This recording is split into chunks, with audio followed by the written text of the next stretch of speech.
Hello students, आज का जो हमारा टॉपिक है वो है ऑस्मेटिक एडजस्टमेंट इन प्लांट्स। ठीक है, ये मोस्ट इंपॉर्टेंट लॉन्ग क्वेश्चन है। कभी कभी जो 1 बाय 1 करके शॉर्ट क्वेश्चन भी पूछे जाते हैं। सो ऑस्मोटिक लफ्ज़ जो है वो ऑस्मोसिस से निकला है। ठीक है, ऑस्मोसिस से क्या मुराद है? हम जब भी ऑस्मो पढ़ते हैं तो इसमें हम वाटर एंड साल्ट दोनों को इकट्ठे लेते हैं। इसमें क्या होता है कि movement of water molecules from less solute, mean के सल्यूट साल्ट की तरफ होती है, from less salt solution to higher salt solution through semi permeable membrane. ठीक है, इसमें क्या होती है? वाटर की मूवमेंट होती है ऑस्मोसिस में उन इलाकों में। मीन्स कि अगर हम यहाँ पे ये एक बता दें, ये सेल्स है, यहाँ पे जो है वो सल्यूट की कंसंट्रेशन कम है, मीन साल्ट की कंसंट्रेशन कम है, और यहाँ पे जो है वो साल्ट की कंसंट्रेशन बहुत ज़्यादा है। तो वाटर यहाँ से क्या करेगा? Less solute concentration, less solute solution से जो है वो हायर सल्यूट सॉल्यूशन की तरफ जो है वो मूवमेंट करेगा थ्रू सेमी पेरिमिएबल मेम्ब्रेन के ज़रिए, उसको क्रॉस करके। ठीक है, तो ये ऑस्मोसिस की डेफिनेशन है। और इसमें क्या होती है? ऑस्मो रेगुलेशन होती है। मींस कि हम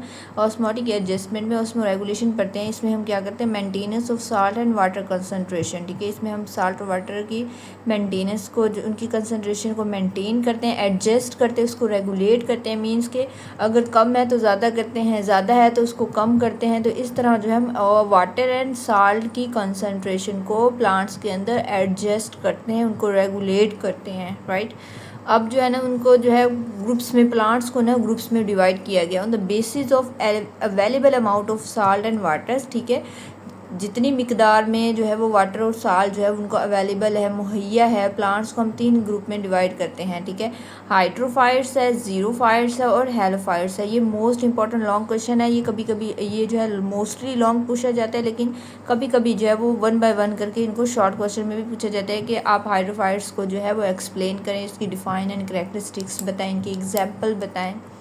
तो हम सबसे पहले जो है वो हाइड्रोफाइट्स को पढ़ते हैं। अब hydro mean water and fights mean plants.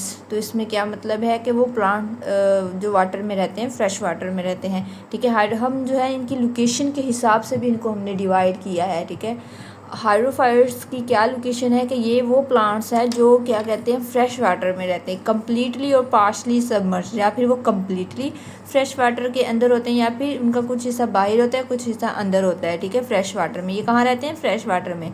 ठीक है, अब जब ये फ्रेश वाटर में रहते हैं तो इन प्लांट्स को जो है ना वो वाटर शॉर्टेज की जो प्रॉब्लम है वो फेस नहीं करनी पड़ती। ठीक है, such plant do not face the problem of water shortage. इनको पानी की कमी का प्रॉब्लम नहीं होता, पानी की कमी की मुश्किल जो है वो इनको सामना नहीं करना पड़ता। अब इसकी हम करैक्टरिस्टिक्स के हवाले से बात करें तो अब जब इनके अंदर पानी की कमी नहीं है तो लेकिन फिर भी तो ये अपने अंदर से एक्स्ट्रा वाटर तो रिमूव करेंगे ना।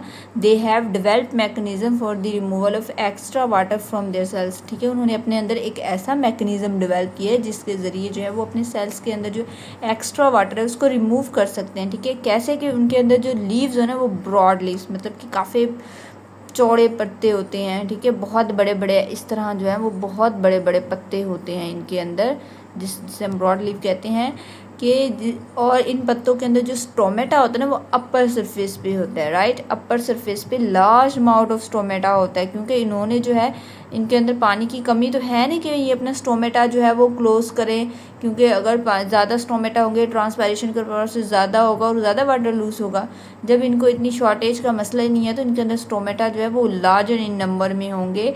और ये कहाँ कैसे अपने जो है उसको रिमूव करेंगे वाटर को? ट्रांसपायरेशन के प्रोसेस के ज़रिए। ट्रांसपायरेशन में क्या था? स्टोमेटा के ज़रिए जो है वो वाटर रिलीज हो रहा था। तो इनमें जो है वो stomata in large in number होते हैं, अपर सरफेस पे होते हैं, लीव्स की ब्रॉड लीव्स होते हैं।